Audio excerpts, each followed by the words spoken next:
白宫今天炸了锅，川普和泽连斯基谈稀有矿产协议变成了公开吵架，记者会直接崩盘，全球看傻眼，这是怎么回事呢？美国权威学者、斯坦福大学胡佛研究所的战争历史学家维克多·汉森教授 （Professor Victor Hanson） 他有什么样惊人的洞察呢？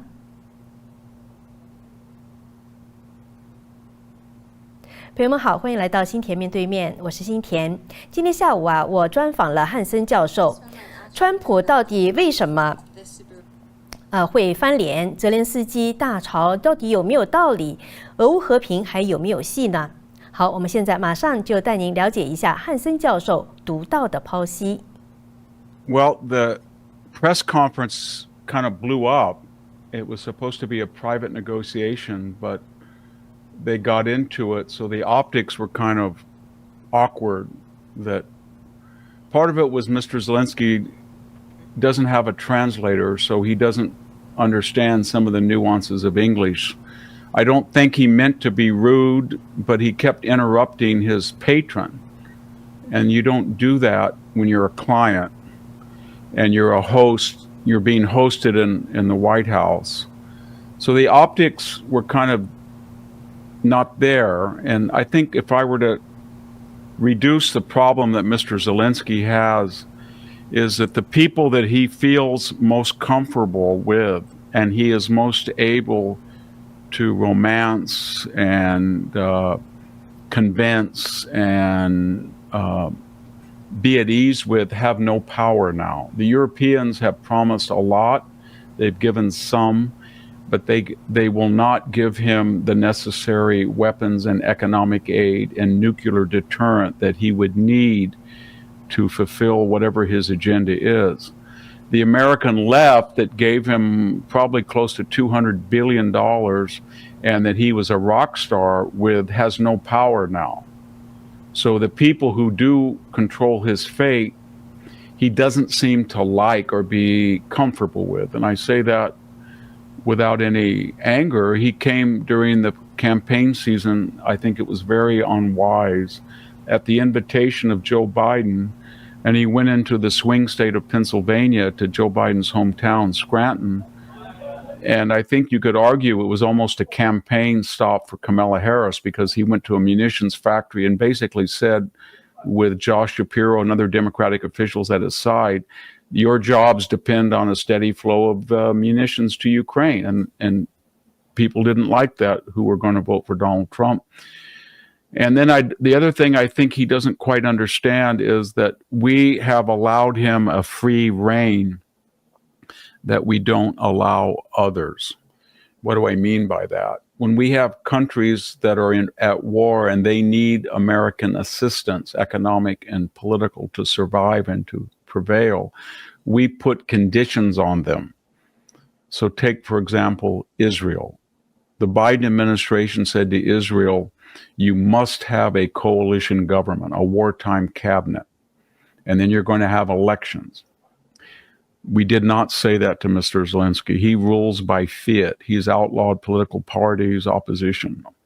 We said to Mr. Netanyahu, you have to have a ceasefire. And Netanyahu said, but that would allow Hamas to regroup. We said it doesn't matter. You're going to have a ceasefire, or we're going to put an arms embargo on you. We never did that to Mr. Zelensky. We never said you have to have a ceasefire or we're going to stop your arms shipment. We said to Mr. Netanyahu, you have to be very careful about collateral damage. We never said that to Mr. Zelensky. We said, go and fight any way you can. And for some reason, and I'm empathetic to him, but he doesn't seem to understand that he's been given extraordinary help by the United States to defend his country from Russian aggression. But Russia has 7,000 nuclear weapons and is now in an alliance with China to the disadvantage of the United States. And this war is sort of like Stalingrad. We've had 1.5 million dead, wounded, and missing, captured, and they want it over with. And the other final thing is there's only just one remaining issue. Mr. Zelensky understands that Ukraine will not be in NATO. Mr. Putin understands that Ukraine is armed to the teeth and it's more formidable than any NATO power now. Mr. Zelensky knows that he does not have the military ability or the consent to militarily take back the Donbass or Ukraine. So the only question is, how far will Mr.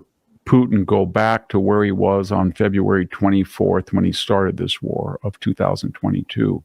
And the answer to that was Mr. Trump said, we want you to go back as far as we can, but he's going to make a DMZ, a demilitarized zone, analogous to the Korea one, where all of these precious resources, these rare earth metals are, and he's going to open it up for mutual development with Europe, but especially with us, and that's going to make a de facto tripwire.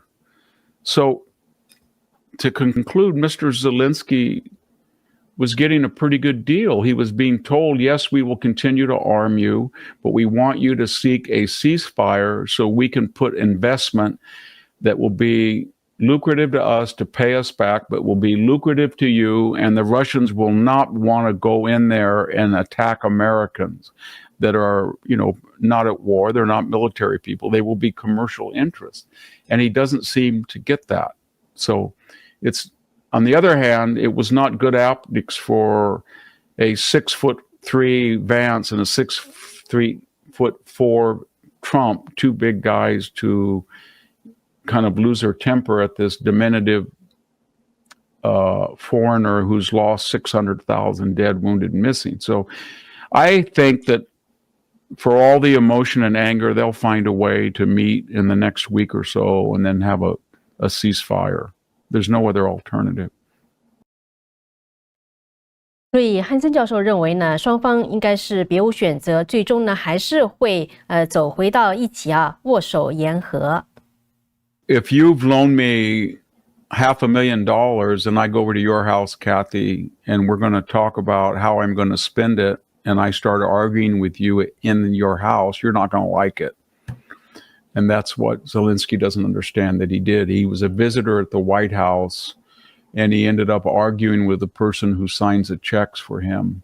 And all the person was asking is, I think I can cut a deal on your behalf, but we need a ceasefire to stop the killing, and then we can negotiate how far we can push Putin back. But if Mr. Zelensky does not understand that if the United States were not to, A, have a nuclear deterrent against Russia, and B, supply him with another $200 billion, Russia's going to overrun the whole country. They have the ability to do that. And the Europeans can talk all they want, but they will not help him. They have not given him the type of weapons. I think right now the German government has about 6 or 7 F-35s that are flying. And I think they have about 100 tanks, period. And the British have about 20,000 people they can deploy on a moment's notice, and they have an army of 150,000. So there is no military power in Europe that can really come to his aid other than the United States. 关于美国和乌克兰之间的稀有矿产协议，在两个人会晤不欢而散之前呢，川普曾经表示，他跟泽连斯基已经是接近达成协议了。那么汉森教授怎么看他们的这项矿产协议呢？ It's not just a mineral deal either. What Trump is trying, maybe he needs to articulate that better, but what he's saying is Vladimir Putin will not make a deal if we have all these European or NATO troops on the border, because he feels that they will be used to keep pushing eastward. But we don't, for political reasons, it's not viable for us to put American troops there. So I've come up with, this is Trump now, I've come up with a solution.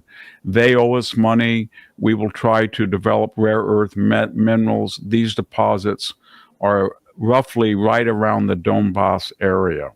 So if we can find a ceasefire line and negotiate why we're not killing people, and then give a concession to the Americans to come in there and develop it, then you have a viable economic corridor that will serve a dual purpose as deterring Putin.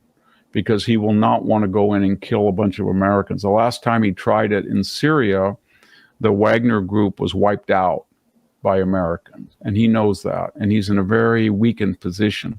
So I don't know why Mr. Zelensky didn't see that, and he wanted to argue and argue, and you don't argue with Donald Trump in the White House. It's not a good idea to do that publicly. So how do you think the negotiation between Trump and Putin will go? They actually met first, right, before this meeting with Zelensky, but going forward, what do you think is going to happen? Well, Trump was trying to say to Zelensky interrupted Trump and said, "You don't understand, he never keeps his word." And Trump said, essentially, he did to me because I told him not to go into Ukraine to invade your country. And he invaded Ossetia and Georgia under Bush. He invaded your country under Obama. He invaded your country under Biden, but he did not invade your country under me. So if you were logical and rational, you would ask yourself why that is. And the answer is, I don't really care whether Putin thinks he's going to tell the truth or abide by. He won't go into your country as long as I'm president because he's afraid of me because he doesn't know what I'm going to do. That was his message to Zelensky. And Zelensky didn't quite.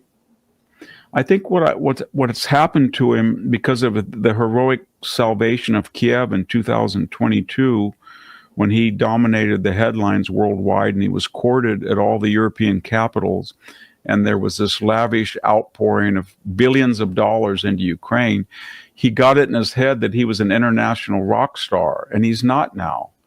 He is a beleaguered president that's facing a juggernaut that can go into his country more and more if it chooses to, and it may choose to.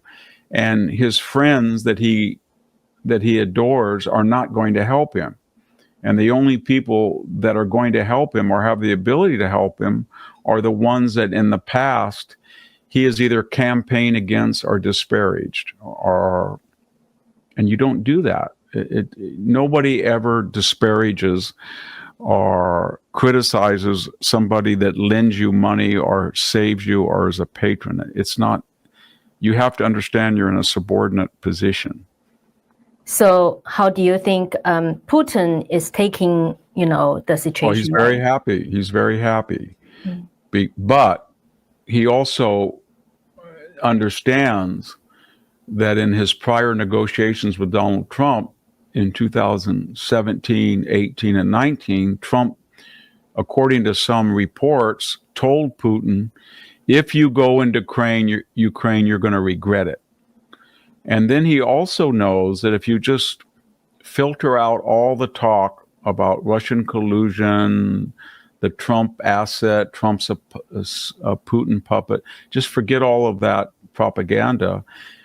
Putin knows that Trump pumped a lot of oil that made him poorer, that Trump, not like Obama and not like Biden, he sent originally a lot of offensive weapons to Ukraine. He got out of an asymmetrical missile deal with Ukraine.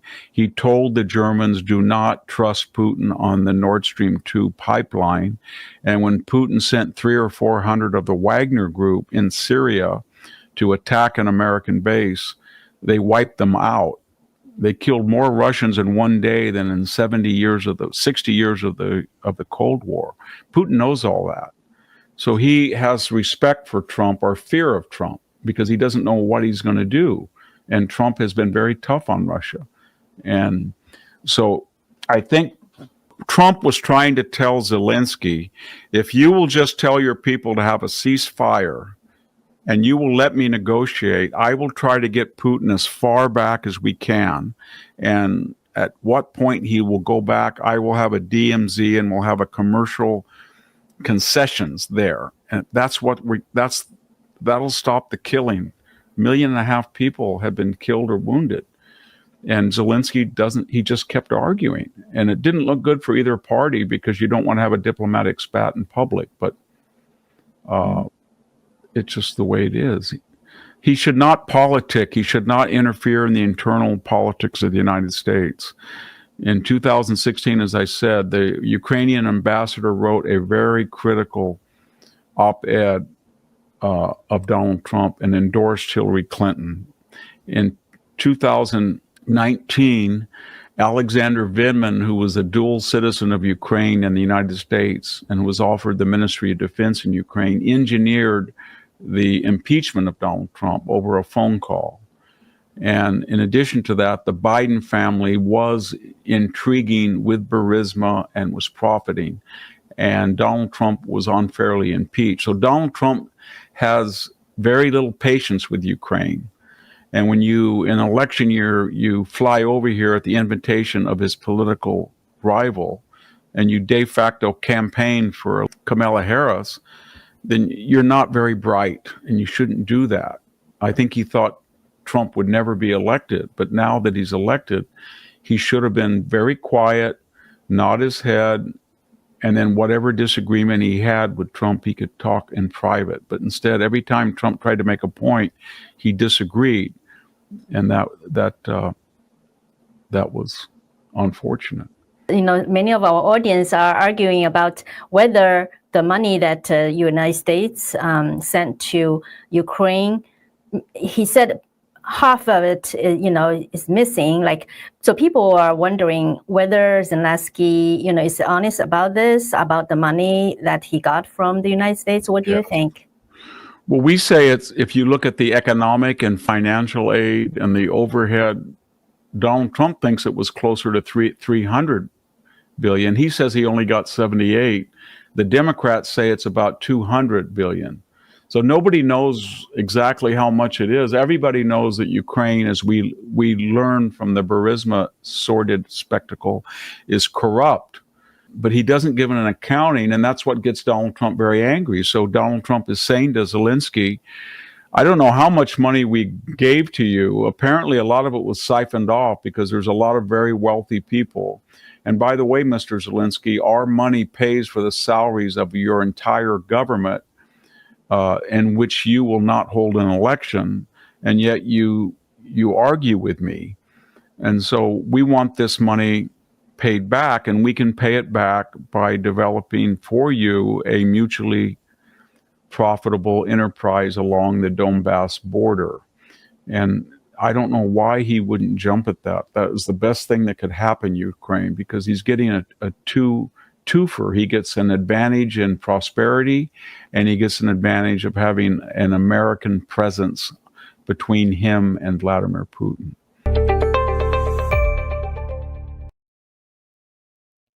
川普和泽连斯基在白宫的吵架呢，真的是火药味十足啊！可能是大多数人都没有预料到的，您有想到过吗？汉森教授的解析啊，是不是让您觉得很有启发、脑洞大开呢？您同意他的看法吗？赶快在留言区里告诉我您的想法哈！所有的观点呢，我都想看到。已经有观众朋友在留言了。那么有消息说啊，会晤结束后不久，乌克兰议员奥列克桑德尔杜宾斯基呢就呼吁乌克兰议会召开紧急会议，启动对泽连斯基总统的弹劾程序。不过呢，这位议员呢，目前呢，我查了一下哈，是因为叛国罪而被监禁着。那么他的影响力有多少还不知道。那么观众朋友，您觉得泽连斯基会不会因为这次在白宫跟川普的吵架而下台呢？请大家留言分享您的看法好不好？我们看看大家到底怎么想的。那么，汉森教授他的分析也包括了川普对于俄乌战争怎么样能够达到和平的一个谈判的策略您同意吗？